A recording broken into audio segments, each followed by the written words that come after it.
Travel Tidbits podcast, hosted by the agents of Pineapple Escapes. Join us as we discuss the latest in travel news, destinations, and tips for the savvy traveler. After all, travel makes life sweeter.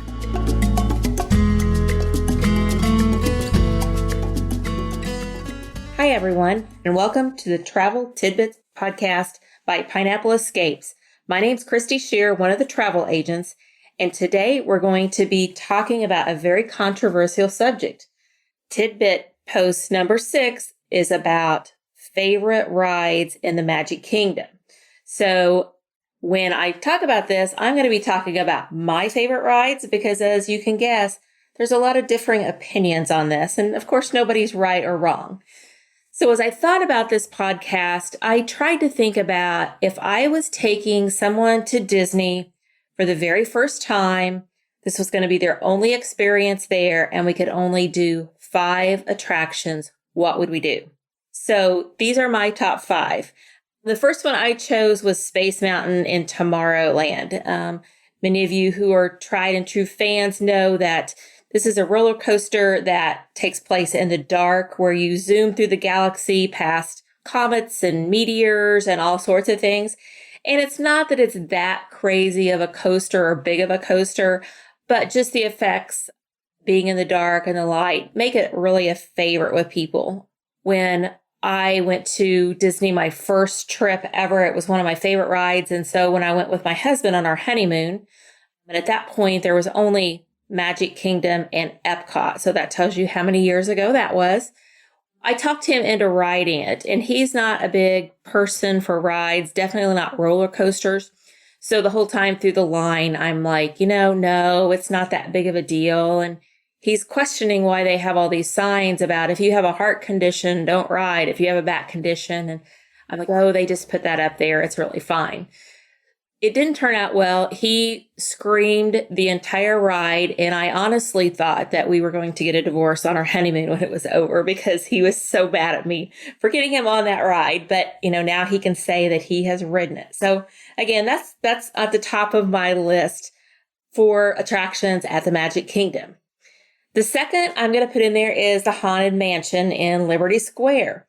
So this is a ride where you go through a haunted mansion and you have a tour guide and you're seeing all the ghosts and the ghouls and tons of special effects. And that's what makes this one so special is just, the amount of storytelling and the special effects in this one are so fun.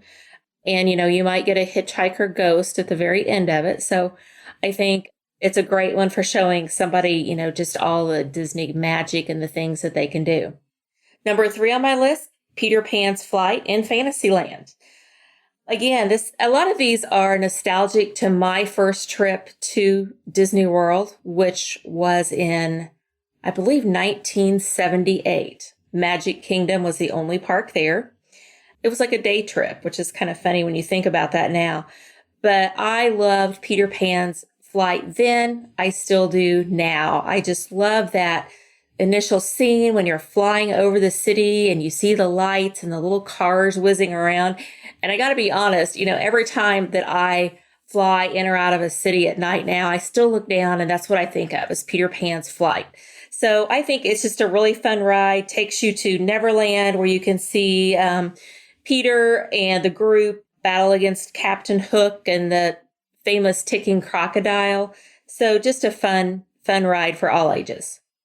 Number 4, even though I am not a big fan of water rides, I hate getting wet on rides and then having to walk around, but I'm still going to put Splash Mountain out there. It's in Frontierland, and right now it's being renovated, so it's not open. It's changing to a Princess and the Frog theme, so I'm really anxious to see what that looks like because I know it's going to have some great music with it and different things. And of course, it will still have that awesome 5-story plunge at the bottom. So again, if you're like me, just make sure you are seated where you're not as likely to get wet.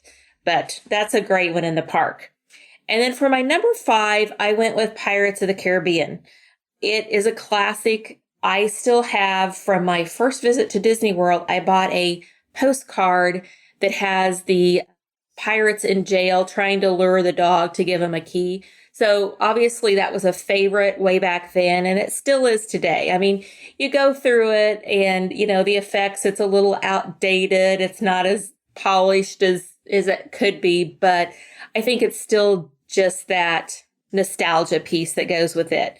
Again, you go back to the 17th century, you're watching some ruthless pirates trying to take over a seaport town. So just very entertaining, very good story.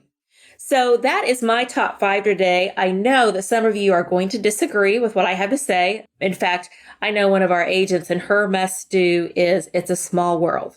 For me, it's a ride to cool off and rest your feet. So if that's what you're looking for, then I like it. But anyway, if you have other ideas of what the top 5 should be sure and leave a comment and tell us what it should be and why. Or you can also leave a comment on our Instagram or our Facebook pages at Pineapple Escapes.